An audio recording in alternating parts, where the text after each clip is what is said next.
Welcome to the Rim Break Rodeo. We hope this video helps. You start by validating the name and basic reachability.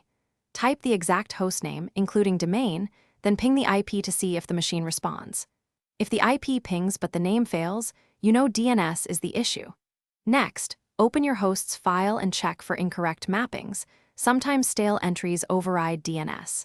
Once done, note whether the failure is name resolution only or a full network outage so you can target the next steps. Now you address name resolution and routing. Flush your DNS cache and then attempt an ENS lookup or dig for the host to see which server returns the record.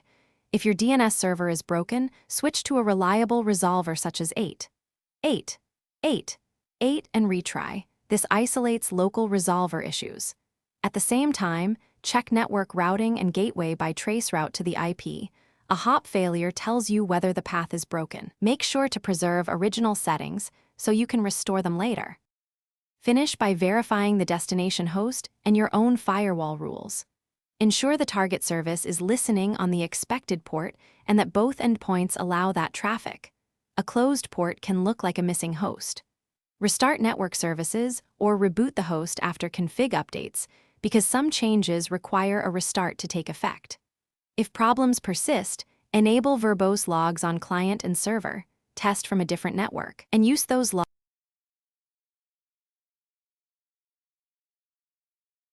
Thanks for watching.